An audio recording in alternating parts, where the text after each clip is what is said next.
This channel does not promote any violent, harmful, or illegal activities. All content provided by this channel is meant for an educational purpose only.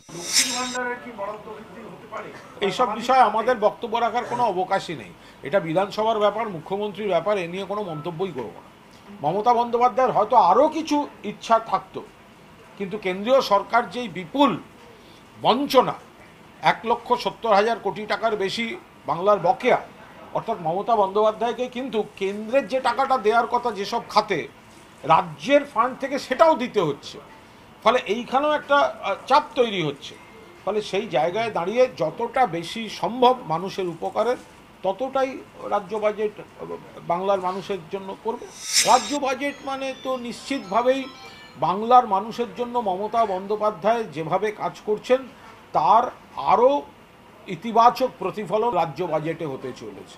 রাজ্য budget দেশের model, Mamata বন্দ্যোপাধ্যায়ের model গোটা দেশের কাছে গ্রহণযোগ্য। আজ মমতা বন্দ্যোপাধ্যায় যা ভাবেন, আগামীকাল গোটা দেশ বা বাকি রাজনৈতিক দলগুলি তাই ভাবে।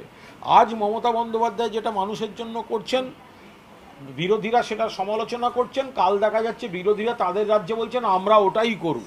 হয়তো অনুতাপ ফিল করছেন যে তখন বিজেপির কথায় খুব যেগুলো করেছি সেগুলো নীতিগতভাবে এবং রীতিগতভাবে ঠিক কাজ করেনি।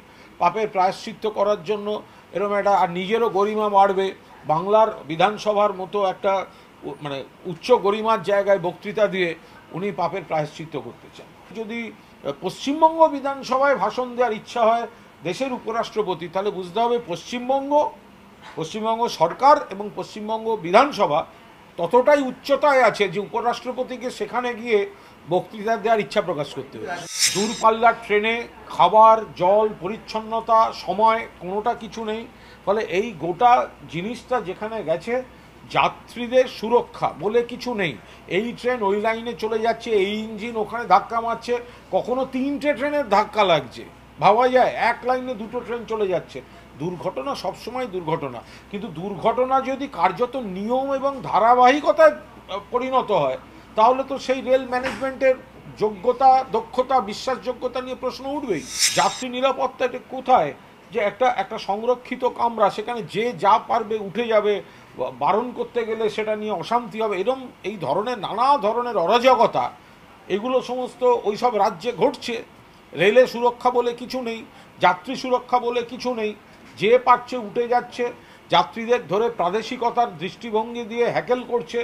এগুলো তো কেন্দ্রীয় সরকারকে, রেলমন্ত্রীকে দায় নিতে হবে, বিজেপিকে দায় নিতে হবে এসবে।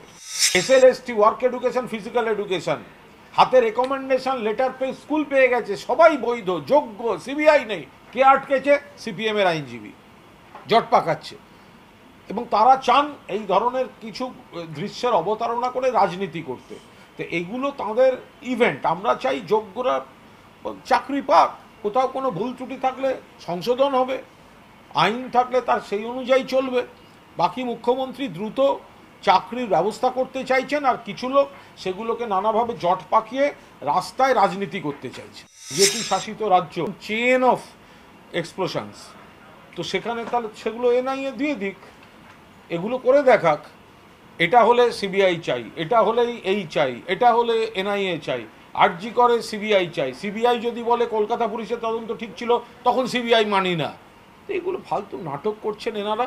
একটা ঘটনা, দুর্ঘটনা, বাজে ঘটনা, পুলিশ প্রশাসন তদন্ত করছে, আর এনআইএ বা এরা তারা নিজেদের মতো ওনারা পরিচালনা করতে চান। সেগুলো না পেলে আবার সেগুলোর বিরুদ্ধেই অনাস্থা দেখান। ফলে এগুলো সব ভিত্তিহীন সব দাবি দেওয়া।